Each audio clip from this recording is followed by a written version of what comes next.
Congress party Telangana రాష్ట్రంలో ఎవడు కొట్టాల్సిన పని లేదు, దాన్ని తిట్టాల్సిన పని లేదు. వాళ్ళ ఇసం వాళ్ళే తయారు చేసుకుంటారు, వాళ్ళ ఉరితాడు వాళ్ళే వేనుకుంటారు. మన ఊర్లోకి పెద్దమ్మలలో వస్తే కనుక తీసుకొని కొట్టుకుంటారు చూడు, ఆ నమూనాలో ఉంది కాంగ్రెస్ పార్టీ. ఇప్పుడు ఇంకా వేరే పార్టీలు కష్టపడి దాన్ని కూల్చాలే, డౌన్ అనాల్సిన పనే లేదు. సో కాబట్టి కాంగ్రెస్ పార్టీ అల్లకల్లోలమైనటువంటి పరిస్థితిలో చిక్కిపోయింది. ఇప్పుడేనా అంటే ఇప్పుడు కాదు, ఇదివరకు గాంధీ భవన్లో దోతులు ఊసిపోయేటట్టు కొట్టుకున్నారు. ఆ చరిత్ర కాంగ్రెస్ పార్టీకే సొంతం. గాంధీ భవన్ గోడలు ఇటువంటి ఉద్యమాలను ఎన్నింటినో చూసి ఉన్నాయి తెలంగాణ రాష్ట్రంలో, ఈ హైదరాబాద్ వేదికగా. సో ఇవి తాత్కాలికమా శాశ్వతమా అనేది పక్కకు పెడితే, సో ఇప్పుడు ప్రజల ఆలోచన విధానం మారింది కాబట్టి ఈ పంచాయతీని కొత్త యాంగిల్లో చూస్తూ ఉన్నారు. మరి ముఖ్యంగా కొండా సురేఖ బిడ్డ వ్యాఖ్యలు. కొండా సురేఖ బిడ్డకు కాంగ్రెస్ పార్టీలో సభ్యత్వం లేదు, ఆమె కాంగ్రెస్ పార్టీ మెంబర్ కాదు. ఆమె సురేఖ కడుపున పుట్టి ఓ ఇంటికి అత్తగారింటికి పోయినటువంటి బిడ్డ. ఆమె ముఖ్యమంత్రి రేవంత్ రెడ్డి గారు ఆయన సోదరుల మీద వ్యాఖ్యలు చేసింది. ముఖ్యమంత్రి రేవంత్ రెడ్డి గారు సోదరుల కాంగ్రెస్ పార్టీలో సభ్యత్వం లేదు, ఆయనకు ఉండొచ్చుంటే. ఈ సభ్యత్వం లేని ఆమె సభ్యత్వం లేని వాళ్ళని తిడితే, సభ్యత్వం ఉన్నటువంటి కాంగ్రెస్ పార్టీ ఎమ్మెల్యేలు గాంధీ భవన్లో సిఎల్పిలో మీడియా సమావేశం పెట్టి కొండా సురేఖ పైన చర్యలు తీసుకోవాలని చెప్పి డిమాండ్ చేస్తూ ఉన్నారు చూడు. ఇది అద్భుతంగా ఉంది. ఇంకా గమ్మత్ విషయం ఏంటంటే, కొండా సురేఖ ఒక లేఖ రాసింది క్రమశిక్షణ కమిటీకి. నేను పెళ్లి చేసి అత్తగారింటికి పంపిన అమ్మాయి తిడితే నన్ను బాధ్యురాలని చేస్తిరి. మీరు ఒకవేళ ఇక్కడ ఉన్నటువంటి ఎమ్మెల్యేలు ఎమ్మెల్సీలు వీళ్ళందరూ అంటే నా కూతురిని విమర్శ చేస్తే అదొక పద్ధతి. మీరు ఆమెను చూపెట్టి నన్ననుడు ఎంతవరకు కరెక్టు, దీని వెనకాల ఉన్న అదృశ్య శక్తి ఎవరు అని ఆమె మరో ఫిర్యాదు చేసింది. ఇంకా అదృశ్య శక్తి ఎవరు ఉంటారు చెప్పు? 18 మంది ఎమ్మెల్యేలు మాట్లాడినంటే తెలంగాణ రాష్ట్రంలో 119 అసెంబ్లీ నియోజకవర్గాలుంటే కాంగ్రెస్ పార్టీకి 63, 64 వస్తే 18 మంది రేవంత్ రెడ్డి దిక్కు నిలబడ్డారు. ఈ అసలు కథ ఏంటంటే ఈయన బలం బయటపడ్డది. రేవంత్ రెడ్డి దిక్కు 18 మంది ఉన్నారని తేలింది దీంతో. ఇప్పుడు కాంగ్రెస్ అధిష్టానం ఏమన్నా సీరియస్గా వర్కౌట్ చేయాలంటే కొండా సురేఖ ఎపిసోడ్ పక్కకు పెట్టి రేవంత్కు బలం లేని విషయాన్ని గుర్తించి రేవంత్ రెడ్డిని ముఖ్యమంత్రి పదవి నుంచి తీసేసి ఇక మహేష్ కుమార్ గౌడ్నో ఇక బీసీ నాయకులను ఎవరినో ముఖ్యమంత్రిని చేస్తే సబబు ఉంటుంది. ఇక మీకు ఇంతకు మించినటువంటి మళ్ళొకసారి దొరకదు ఈ ఛాన్స్. ఇక రేవంత్ రెడ్డి బలం ఏందో వట్టిగానే తెలిసిపోయా. ఉత్తమ్ కుమార్ రెడ్డి మాట్లాడు, దీని మీద బట్టి మాట్లాడు, దామోదర మాట్లాడు, ఏ సీనియర్ మంత్రులు మాట్లాడరు ఈ టాపిక్ మీద.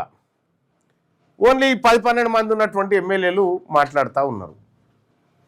అయితే వీళ్ళను కూడా విషయం ఏంటంటే 40 మందికి ఫోన్ చేసి మీరు ప్రెస్ మీట్ పెట్టండి అంటే 40 మందిలకి 18 మంది వచ్చారు. ఇక తతిమూలు రాలేదట. చూసుకో ఎట్లుందో సార్ పరిస్థితి. ముఖ్యమంత్రిగా రేవంత్ రెడ్డిని ఆయన కాంగ్రెస్ పార్టీలోని ఎమ్మెల్యేలే సమర్థిస్తలేరు అనేది సిఎల్పి వేదికగా బయటపడ్డది. ఇదొక అంశం. అయితే రెండోది, కొండా సురేఖ వ్యాఖ్యలపైన, కొండా సురేఖ బిడ్డ వ్యాఖ్యలపైన కొండా సురేఖను బర్తరఫ్ చేయాలని డిమాండ్ చేస్తూ ఉన్నారు కదా. కోమటిరెడ్డి రాజగోపాల్ రెడ్డి వ్యాఖ్యలపైన వెంకటరెడ్డిని రాజీనామా చేయమని ఎప్పుడు డిమాండ్ చేస్తారు? అగో వాళ్ళిద్దరు అన్నదమ్ములు కదా అంటే మరి తల్లి పిల్లలు కదా, వీళ్ళిద్దరికి ఇంకా కాంగ్రెస్లో సభ్యత్వం ఉంది, ఆమెకు లేనే లేదు. మరి ఇక ఆంధ్రజ్యోతి రాధాకృష్ణ గారి ఆయన అభిప్రాయం లెక్క ఇలా అదేంది కొత్త పలుకు ఏదో రాసుకొచ్చిండు, బర్తరఫ్ చేయాల్సిందంటే ఇప్పుడు ఆయన అభిప్రాయం అన్నట్టు అది అంతే. బర్తరఫ్ చేయాల్సింది కొండా సురేఖర్ కాదు, రేవంత్ రెడ్డిని బర్తరఫ్ చేయాలి అర్జెంటుగా. బలం లేదని నిరూపితమైంది. బలం లేదని నిరూపితమైంది. ఎవరు సపోర్ట్ చేస్తలేరు కాంగ్రెస్ పార్టీలో. ఇది కాంగ్రెస్ పార్టీ పరిస్థితి. ఇప్పుడు ఈ కోమటిరెడ్డి వెంకటరెడ్డి గారు, రాజగోపాల్ రెడ్డి గారు ఓ 100-120 మందికి చెప్పొచ్చు భువనగిరి నిన్నే ఎమ్మెల్యే చేస్తా అని ఈ భువనగిరిలో ఈడ ఆడ 100-120 మందికి చెప్పొచ్చు. ఓ రకమైనటువంటి ఇది ఏంటంటే ఉద్యోగాలు పెట్టిస్తా అనేటువంటి ఆశతోని పైసలు కొల్లగొట్టి ఈ ఉద్యోగాల ఆశతోటి ఎమ్మెల్యేల ఆశతోని వాళ్ళ సమయాన్ని కొల్లగొట్టినటువంటి వాళ్ళు వీళ్ళంతా. ఇది కాంగ్రెస్ పార్టీ పరిస్థితి. ఇప్పుడు బీఆర్ఎస్ పరిస్థితి బీఆర్ఎస్కు ఉన్నది, కాంగ్రెస్ పరిస్థితి కాంగ్రెస్కు ఉన్నది. ఇంకా బీజేపీ ఏం చెప్తా ఉన్నదంటే ఫీజు రియంబర్స్మెంట్లు స్కాలర్షిప్ల పైన బీజేపీ రాష్ట్ర అధ్యక్షుడు ఆయన ధర్నా నిర్వహిస్తాడని చెప్పి చెప్తా ఉన్నారు. నేను అడుగుతా ఉన్నా, ఇదే రామచంద్రరావు గారిని అడుగుతా ఉన్నా, కేంద్ర ప్రభుత్వం తీసుకొచ్చినటువంటి రైట్ టు ఎడ్యుకేషన్ యాక్ట్ 2009ను తెలంగాణలో ఎందుకు ఇంప్లిమెంట్ చేస్తలేదు ఈ రాష్ట్ర ప్రభుత్వం? అడిగినవా ఎప్పుడన్నా? మీరు ఎడ్యుకేషన్ పాలసీ 2020 తీసుకొచ్చారు, అదన్నా ఇంప్లిమెంట్ చేయమని అడిగినవా?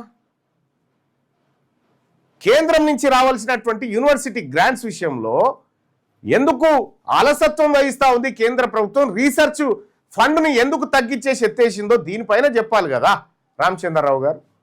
ఈ ఏమీ లేవు. ఏదో ఇక మేము పొరపాటున రాజకీయంగా పుట్టినాం కాబట్టి రాజకీయాలు చేసుకొని బతుకుతాం అనేటువంటి కార్యక్రమం ఇది. అట్లా కాదు. ఇంకా రెండో విషయం, ముఖ్యమంత్రి రేవంత్ రెడ్డి గారు ఆక్స్ఫర్డ్ యూనివర్సిటీ పోయిను. ఆక్స్ఫర్డ్ యూనివర్సిటీకి పోయి ఆక్స్ఫర్డ్ యూనివర్సిటీ సందర్శించి వాళ్ళని ఇక్కడికి రమ్మని చెప్తా ఉన్నాడు. ముఖ్యమంత్రి గారు తెలంగాణ రాష్ట్రంలో ఉస్మానియా యూనివర్సిటీకి 1000 కోట్లను ప్రకటించడం, ఏకాన పైసలే జీవో జారీ చేసిన కథం. కాకతీయ యూనివర్సిటీకి రావాల్సిన నిధులు పెండింగ్ ఉన్నాయి. తెలంగాణ రాష్ట్రంలో అద్భుతమైన యూనివర్సిటీలు ఇక్కడ ఉన్నాయి. బాబాసాహెబ్ అంబేద్కర్ లాంటి వాళ్ళు చదువుకున్న యూనివర్సిటీ ఉస్మానియా యూనివర్సిటీ. ఈ యూనివర్సిటీకి వచ్చి చూడవా సారు, గాడికి పోయి చూస్తా ఉన్నావు.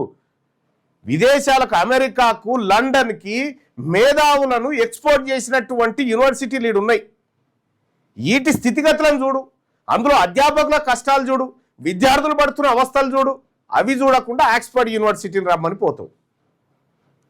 ఈ ఆక్స్ఫర్డ్ యూనివర్సిటీ కాడికి వెళ్ళి మళ్ళీ అంబేద్కర్ నివసించినటువంటి లండన్లో ఉన్నటువంటి ఆయన ఇల్లును మ్యూజియం చేశారు కదా, ఆడికి పోయి అది సందర్శించి వచ్చిందట. అన్నిటి కాడికి పోతావు. అమెరికాలో ఉండాలి అది, లేదంటే లండన్లో ఉండాలి. విదేశాల్లో ఉంటే అంబేద్కర్ దేవుడు అవుతాడు. ఇక్కడ అంబేద్కర్ ఓవర్సీస్ స్కాలర్షిప్కి సంబంధించినటువంటి విషయంలో రాష్ట్ర ప్రభుత్వం ఎంత ఖర్చు చేస్తూ ఉంది, ఎంత పెడతా ఉంది, ఏమైనా లెక్కలు చెప్పగలుగుతారా? ఇక్కడనేమో అదే అంబేద్కర్ వారసులుగా ఉన్నటువంటి దళిత మంత్రి బట్టి విక్రమార్క మీద అదే రాధాకృష్ణతో వార్తలు రాపిస్తూ మళ్ళీ అంబేద్కర్ దేవుడు అని పోయి అడముక్తావు. ఎట్లా ముఖ్యమంత్రి గారిది? విషయం ఏంటంటే ఇక ఫైనల్ టచింగ్ విషయం, 40 మంది ఎమ్మెల్యేలను ప్రెస్ మీట్ పిలిస్తే 18 మంది వచ్చారంటే చూసుకో. ఇక అర్జెంటుగా రేవంత్ రెడ్డిని తప్పించి కొండా సురేఖను సీఎం చేయండి, లేదు అనంటే మహేష్ కుమార్ గౌడ్ను సీఎం చేయండి. రేవంత్ రెడ్డి బలం బయటకు వచ్చేసింది. ఇంకా రాధాకృష్ణ గారు చెప్తా ఉన్నారు బర్తరఫ్ చేయాల్సిందే. మీకు దమ్ముంటే చేయిరు చూద్దాం.